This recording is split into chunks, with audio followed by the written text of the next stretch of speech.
Just a week ago, I, 28F, married the love of my life, Seth, 31M. Looking back, it's crazy to think how it all began. Not with some grand romantic gesture, but over a simple morning coffee. 2 years ago, I was a regular at this cozy little coffee shop, always half asleep and desperate for caffeine before work. One day, a tall guy with kind eyes got in line behind me. I barely noticed him. I was too busy daydreaming about my latte. But fate clearly had other plans, because a few days later, we ran into each other again. This time we started talking while waiting for our drinks. What started as small talk quickly turned into something more. Childhood stories, favorite books, shared quirks. We laughed a lot. He had this warm, genuine energy that slowly broke through my morning fog. It hit me later that day. I'd misjudged him. He wasn't my usual type, but there was something about him that stayed with me. That evening, he texted me and asked if I'd like to go out for dinner. I said yes. We ended up at a tiny, tucked-away Italian place. The food was great, but it was the conversation that really stuck with me.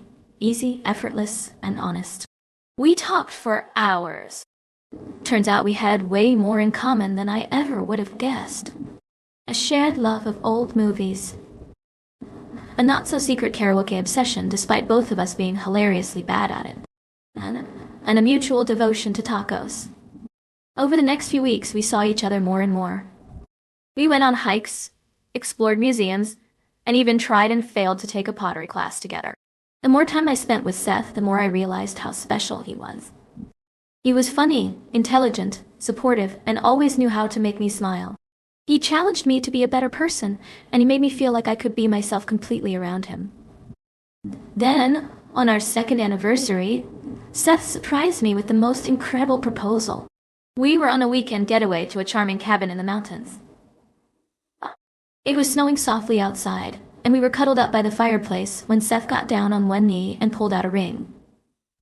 I don't even remember what he said exactly, because all I could focus on was the love shining in his eyes. Of course, I said yes. Right from the moment we got back from our cabin trip, I started planning my wedding with so much excitement. But this is where things took an unexpected turn. After Seth and I got engaged, I met his mom, Beth, who's 49, for the very first time. She lived a bit out of town and hadn't had the chance to meet me until then. Initially, Beth was so sweet to me. She talked a lot about how she was excited to finally have a daughter-in-law. Seth was her only child, and she mentioned that she had always wanted more children, so having me join the family seemed like a big deal to her, almost like gaining another child. She even hugged me warmly and said she couldn't wait to get to know me better. However, things started to change quite quickly. That weekend, she came to stay with us to help with some wedding planning and to spend more time together. I was so happy at first, thinking we'd bond and become close. But as the weekend went on, her attitude began to shift in a way that made me uncomfortable. The first passive-aggressive comment came during breakfast on Saturday morning. I had made a batch of my favorite pancakes, and while Seth was having a coffee in the backyard, Beth looked at me and said with a smile, "Oh, I guess you don't worry too much about carbs, huh?" I laughed it off at the time, thinking she was just making an offhand comment, but it stung a little. Later that day, while we were looking through some wedding dress magazines, Beth pointed at a model and said, "This dress is so beautiful, but it's designed for someone with a very specific figure. Not everyone can pull it off." She glanced at me as she said it. It felt like a subtle hint that she didn't think I could wear something like that. I just nodded and tried to brush it off, but I couldn't help feeling self-conscious. The comments kept coming. When we were out shopping for some decorations, she casually mentioned, "You know, my friend's daughter lost 20 pounds for her wedding." She looked so stunning. "Have you thought about doing something like that?" I was shocked and didn't really know how to respond. I just mumbled. Something about being happy with my body as it is, but it made me feel like she was judging me for not trying to lose weight for the wedding. The next morning, she was looking through my kitchen cupboards and said, "Oh, you have a lot of snacks here. I try to keep my house a bit more on the healthy side. You don't want to end up gaining weight before the wedding, do you?" It was hard to believe she was still on about my weight, and it was starting to really hurt my feelings. I felt like she was picking on me, even though she always had a smile on her face and spoke in a seemingly kind tone. The weird thing was that Beth never made those comments in front of Seth. It was like she had a switch that she turned on and off. When Seth was around, she was all smiles and sweet words. But the moment he stepped out, or was in another room, she'd make those passive-aggressive remarks. I felt like I was living in two different worlds, one where I was accepted and loved, and another where I was constantly judged and criticized. At first, I didn't think I should bring up this issue with Seth. I mean, it's his mom, and I didn't want to create any tension between us, especially since we had just gotten engaged and we were in such a happy place. I kept telling myself that it was just a small inconvenience and that I could handle it. Plus, I'm not exactly a thin girl, and I have curves. I love my body, and I'm confident in it, which is something I've worked really hard to achieve. Beth's comments were more of a nuisance than anything else. I felt like she was trying to poke holes in my confidence, but I wasn't going to let her get to me. However, Beth started to visit us more and more. It felt like every weekend she was around, which was starting to drive me a bit crazy. I was working from Monday to Friday, and I only had the weekends to plan my wedding. Every time I turned around, Beth was there, offering help or just hanging around. It was hard to focus on wedding stuff when she was constantly present, making her little comments and acting like she knew better than I did. One weekend, she called me and said she'd be coming over again. I felt a knot in my stomach because I really needed some time to myself to plan things without her input. So I told her that I was going to be busy and wouldn't be at home. She asked me what I was up to, and before I could stop myself, I blurted out that I was going to look at wedding dresses. I guess I just wanted her to know that I had important things to do too. To my surprise, she got really excited and said she'd love to come along. I didn't know how to say no without sounding rude, so I reluctantly agreed. Next thing I knew, she was at my door with a big smile, talking about how thrilled she was to help me find the perfect dress. I tried to smile back, but inside I was dreading how the shopping trip was going to go. We went to a few bridal shops, and from the moment we walked in, Beth was in full mom mode, suggesting dresses that I didn't like and making comments about how certain styles wouldn't suit my body shape. It was exhausting. I felt like I couldn't even breathe without her judging me. When I tried on a dress that I really liked, she said, "It's nice, but don't you think it's a bit tight around the waist? Maybe something more flowy would look better on you." I'm so disappointed because I loved that dress, but her words made me second-guess myself. By the end of the day, I hadn't found a dress, and I was feeling pretty down. Beth went back to her home, and I finally had some peace. For the next few days, she kept hounding me about when I was going to look for dresses again through texts. I just kept telling her that I didn't know yet when I would have the time. I knew that this time, I wasn't going to tell her about when I was going to go shopping. But my plans kind of failed when Seth told his mom that I was going dress shopping the next day. So she called me and asked at what time she should come to my place. Now I had a decision to make. Beth had already made so many comments about my body that I dreaded the idea of her coming along. I knew that if I took her with me to the bridal shop, she would spoil the day with more comments and judgments. So I decided to come up with an excuse. I told her that the bridal shop had a rule where I could only bring 2 people with me, that my mom and maid of honor were already on their way. Now I know this was a very stupid lie, but at the moment I couldn't think of anything else. Beth immediately pointed out how ridiculous my excuse was and said, "What kind of bridal shop only allows 2 people? That's just silly." I scrambled for words and said, "I know it's weird, but that's what they told me." I was sweating bullets because I knew how transparent my lie was. I quickly told her that I had to leave and cut the call before she could ask any more questions. As soon as I hung up, I felt a huge wave of guilt. I hated lying, especially to Seth's mom, but I just couldn't handle another day of her making me feel bad about myself. I decided to focus on the positive and remind myself that today was supposed to be fun and exciting.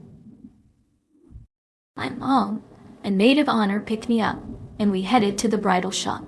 I tried to shake off the lingering guilt and just enjoy the experience. And I was able to find a dress that I absolutely love. After that, Beth didn't call me or text me or even visit our house. She still talked to Seth, which was a bit of a relief because it meant that there wasn't any awkwardness between them. I sent her a picture of me in the wedding dress, hoping to share some of my excitement with her. She just reacted to the image with a thumbs up emoji and didn't send anything else. I wasn't sure how to take that, but I decided not to dwell on it. I had so much to do with the wedding coming up that I didn't have time to worry about her. As my wedding day got closer, I got busier with all the preparations and honestly didn't text Beth again. There was a lot to coordinate, finalizing the guest list, confirming the caterers, and making sure all the decorations were perfect. Finally, the big day arrived. It was everything I had imagined and more. The ceremony was beautiful, and I couldn't stop smiling as I walked down the aisle towards Seth. The look on his face when he saw me in my dress was priceless, and it made all the stress of planning worth it. We said our vows, exchanged rings, and just like that, we were married. The reception started off wonderfully. We had a gorgeous venue, and the weather was perfect. The food was delicious, and everyone seemed to be having a great time. I loved our first dance. Seth and I had taken a few dance lessons, and we managed not to step on each other's toes. It felt like a fairy tale, and I was on cloud 9. Everything was going smoothly until I decided to get a drink. I walked over to the bar to grab something refreshing, and Beth was standing right there. She turned to me with a big smile and said, "You look like you're having a wonderful time. Let me get you a drink. Just relax and enjoy yourself." I was a bit surprised by her sudden enthusiasm, but thought maybe she was trying to make up for all the awkwardness. She handed me a Shirley Temple, and I thanked her and took a sip.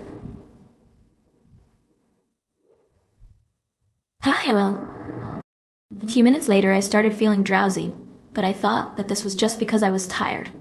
But then I fainted on the floor and lost consciousness. Everything went black, and the next thing I knew, Seth was panicking and calling for an ambulance. I could hear the worry in his voice as he tried to keep me awake. People were gathering around, but it was all a blur. When the MTs arrived, they quickly brought me back to consciousness and started asking questions about what I had eaten and drunk that day.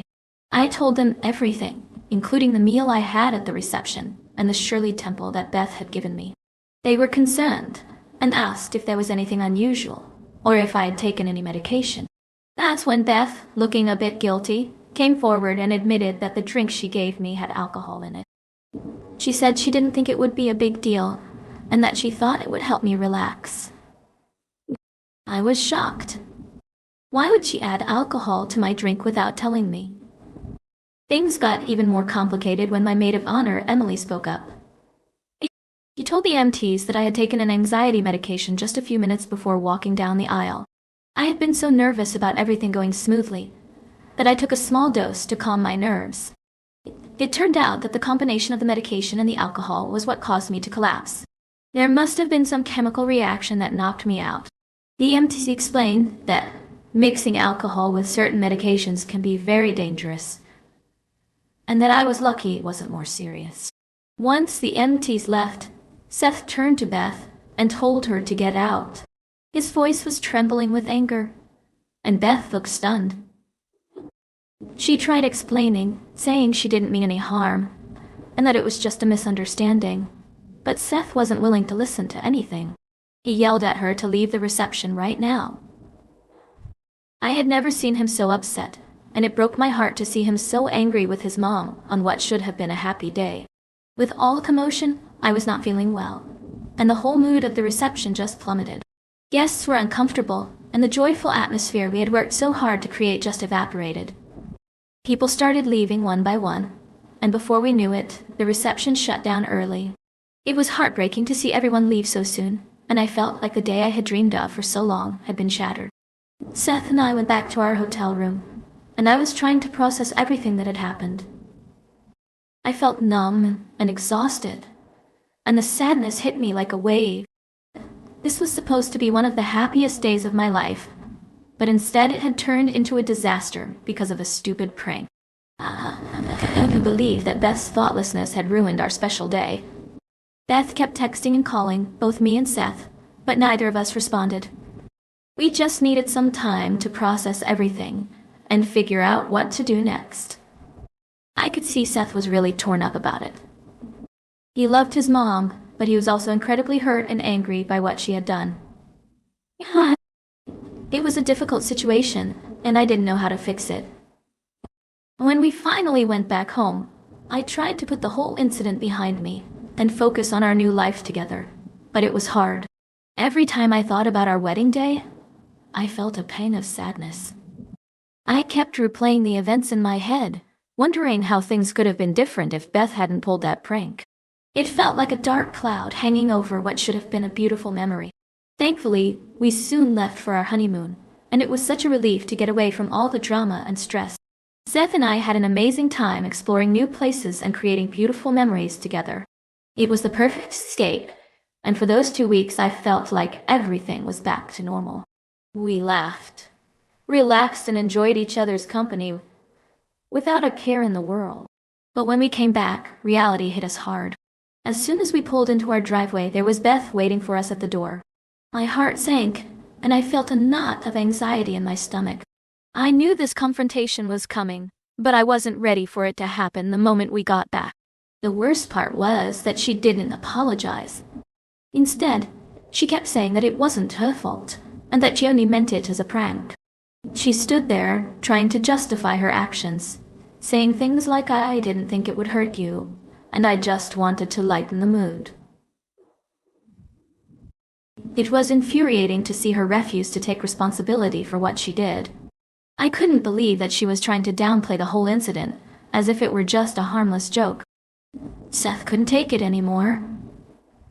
He lost it, and told her that this was it. He said that she had crossed a line, and she needed to own up to it. The only way he was ever going to talk to her again was if she apologized to me. He told her that she had hurt me deeply, and it was not okay. Beth tried to interrupt, but he wasn't having it. He went on to say that from now on, the only time they would be meeting was during holidays. No more dropping in at random weekends. No unnecessary calls. He said it would be like they were distant relatives who only meet on special occasions. Beth was shocked and started to cry, but Seth stood firm. I could see how much it hurt him to have to put his foot down with his own mother, but he was determined to stand by me and make sure that I felt safe and respected. Yesterday, while I was at the office, I got a call from Beth. I was really surprised because we hadn't spoken in a while, and I wasn't expecting her to reach out, especially not during work hours. She told me she was outside my office and wanted to meet.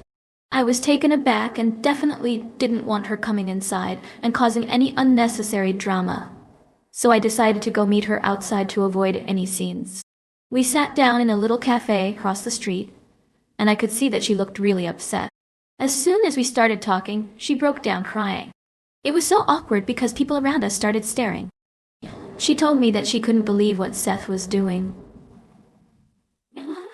He wasn't picking up her calls or responding to her messages. She was really distraught and begged me to talk to him on her behalf, saying that she just wanted things to go back to how they were before. I want to remind you guys that up to this point, Beth had still not apologized to me for what happened at the wedding.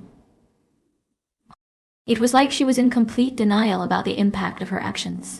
I told her that, instead of coming to my office and making a scene, she should be thinking about how her actions had affected me and Seth. I explained that she ruined my wedding day, and it wasn't fair to expect me to just brush that aside and talk to Seth for her. She tried to defend herself, saying she didn't mean any harm and that she was sorry I had a reaction like that. It was like she couldn't see past her own perspective and understand that her actions had real consequences.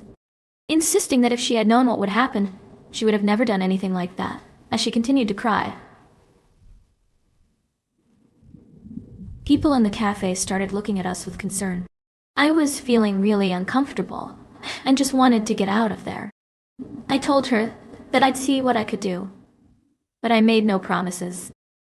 I still haven't talked to Seth, as I'm not sure if I'm ready to forgive Beth.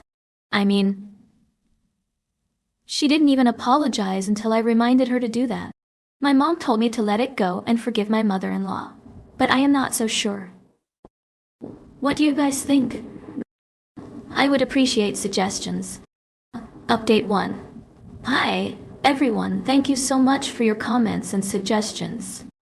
It means a lot to have a place to share my story and get support. I was really tired of Beth's constant texts and calls, and it was starting to wear me down, so I decided that it was time to have another talk with Seth and figure out a way to move forward. I told Seth that Beth had come to my office and apologized to me. It was a bit of a stretch, because in reality her apology wasn't exactly what I needed, but I felt like it was time to try and mend things, even if just a little bit. I told him that I had forgiven her, which was mostly true, because I wanted to put this whole mess behind us and focus on our future. Seth looked at me with concern and asked if I was sure. I told him, yes, I was ready to move on, but we needed to set some boundaries with his mom to prevent any more drama. He seemed to believe that I was willing to forgive her, but he also knew that this wasn't just about me. It was about us as a couple and our need for peace and stability. After our talk, Seth texted Beth, letting her know that he was glad she had apologized to me, and that we were ready to try to move forward. But he also made it clear that he still stood firm on what he had said before. No more dropping by our place unannounced. No more constant calls. And no more constant calls. And no more overstepping boundaries. He told her that we needed some space to focus on our own lives. Beth responded almost immediately, saying that she was sorry for everything, and that she just wanted to be a part of our lives. She promised to respect our boundaries and to give us the space we needed. I still have mixed feelings about the whole situation. On one hand, I am glad that Beth seemed to be taking our boundaries seriously. But on the other hand, I still feel a bit uneasy because I knew that one slip-up could bring all the drama back. I am trying to focus on the positive and remind myself that we are making progress even if it is slow. Also, some of you guys have asked about my anxiety issues. I just want to say that I don't feel comfortable talking about this in detail, but I appreciate your concern. My anxiety was because I was unsure about Seth, or our relationship. I knew he was the one for me from the moment we got serious. It was more about the wedding day itself, and all the stress that comes with planning such a big event.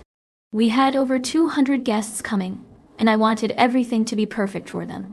I was so worried that something would go wrong, like the food not being good, the music not being fun, or the decorations not turning out the way I envisioned. I kept thinking about all the little things that could ruin the day, and it made me really anxious. I wanted her to have the time of their lives and to remember our wedding as a beautiful and joyous celebration. Update 2. Hi guys. So something unexpected happened, and I'm not sure how to feel about it. Everything was going smoothly until last weekend when Seth got a call from Beth inviting us both to dinner at her place. She said it was important for us to have this dinner to start getting things back to normal after everything that had happened. Seth told me about the invitation and asked what I wanted to do. I told him it would be fine and that we should go. Maybe it was her way of trying to make amends. When we arrived at Beth's house, she welcomed us with a warm smile. However, after we finished eating, Beth surprised me with something that left me completely puzzled. She got up and came back with a check for $0. She handed it to me saying she was really sorry for ruining my wedding day, and that while she couldn't undo the past, she wanted to give me this money as a way to make up for it. I was totally taken aback and immediately felt uncomfortable. It was such an unexpected gesture, and I didn't know how to react. I refused the money right away and told her that I didn't need it.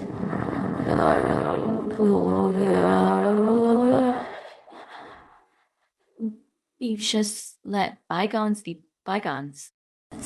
Seth agreed and told her that she didn't need to give us any money, but Beth was insistent. She wouldn't take the check back and ended up putting it in my coat pocket forcefully. I was so surprised and didn't know what to do. She seemed desperate for us to accept it, which made the whole situation even more awkward. Soon after that, we left her house and came back home. On the way back, Seth and I talked about what had happened, and we both felt a bit confused. Why would Beth give us such a large amount of money? It felt strange and made me wonder what her intentions were. Was she really sorry, or was this her way of trying to buy our forgiveness? I'm not sure, and it's left me feeling really unsettled. Jade and I talked about it again, and we're still not sure what to do. He's as confused as I am, and we both want to handle the situation in a way that's fair and respectful. We don't want to hurt Beth's feelings or reject her efforts to make amends, but we also don't want to feel like we're being bought off. If anyone has any suggestions or has been through a similar situation, I'd love to hear your thoughts. Update 3. Well, it's been 2 weeks since my last update, and honestly not much has changed. We still have the check that Beth gave us, but we haven't cashed it. It's just sitting in our drawer, almost like a reminder of everything that's happened. I'm not really sure what we'll end up doing with it, but for now, it's just there. Things with Beth are pretty much the same. We're in kind of holding pattern, where we're all trying to be civil and respectful without diving too deep into the past. She's been respecting our boundaries, which is a huge relief. She doesn't show up unannounced anymore, and she stopped the constant barrage of texts and calls. It feels like she's genuinely trying to do better, and it gives me some hope for the future. Seth and Beth talk on the phone regularly, and their conversations seem to be positive. I found that their relationship hasn't been too badly impacted by everything that happened.